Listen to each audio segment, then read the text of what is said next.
Trump just dismantled welfare overnight with major change no other president in history has done before, by Liberty Bell for Freedom Daily.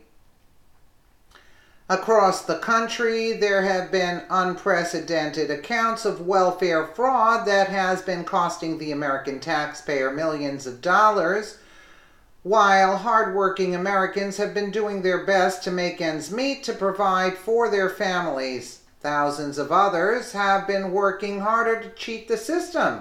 Now, after years of this constant abuse, President Trump is ready to tackle welfare fraud in a move that has never been seen previously.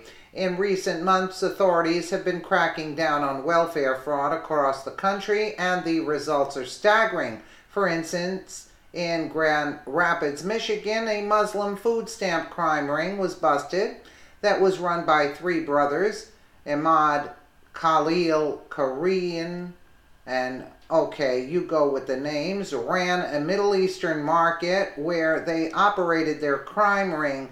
The brothers were discovered to have cost the American taxpayer $736,000 from EBT and $544,000 from WIC over the course of 9 years. Thankfully, the brothers were caught and were sentenced to prison for their disgusting deeds, but that was just the tip of the iceberg.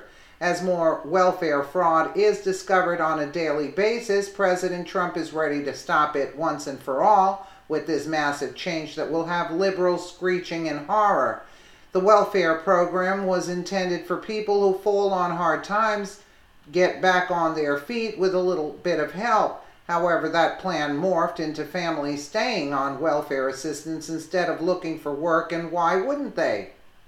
Most welfare recipients can not get cash assistance, but also food stamps, housing, subsidies, utilities paid for, and medical insurance. The welfare is often so good that it pays more than a regular job, which is why many welfare recipients stay on the program, then get back to work. The current welfare system provides such a high level of benefits that it acts as a disincentive for work.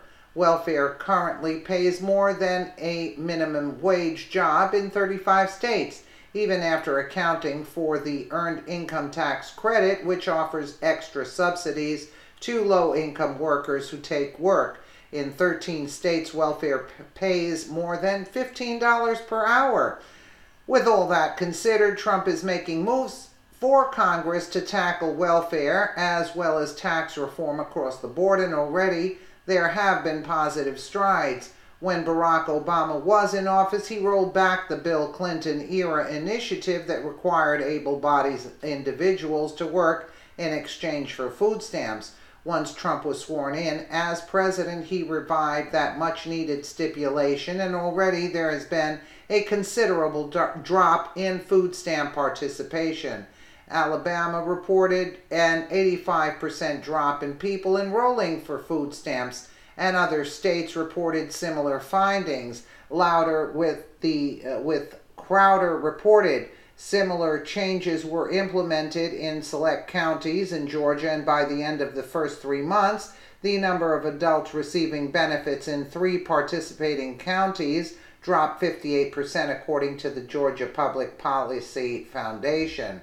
In October of 2014, LePage announced that able-bodied adults would have to find work, spend 20 hours per week in a work program, or perform community service for 6 hours a week. Food stamp participation declined 14.5% from 235,771 in January of 2014 to 201,557 in January of 2015, according to the state.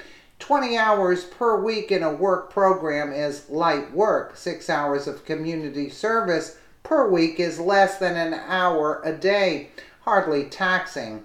Incidentally, taxes are the revenue source of these handouts. Asking people to work for money, which was taken from people who work for money, seems the fairest route to go. If we're going to continue stealing from people who work to give to others who prefer to perfect their yoga corpse pose,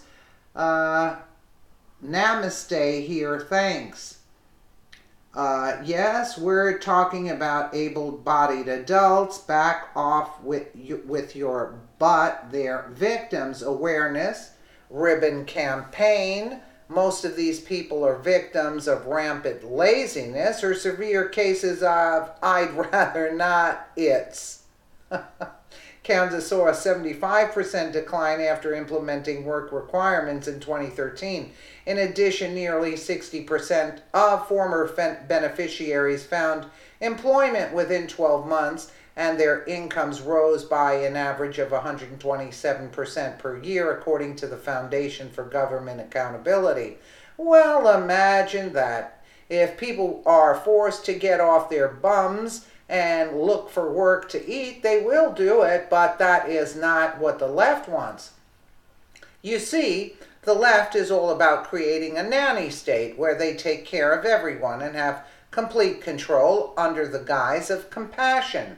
The more people that they can force into being victims is better for their goal of the New World Order. And Trump has disrupted their plans. By Trump getting elected and overturning the Obama-era socialist goals for America, the left is raging mad and won't stop till they get what they want. Just because Trump has won this round does not mean they won't come back again to finish what they started, which is why we must stay vigilant. Absolutely. Let me know what you guys think in the comments below. And again, thank you so much for watching.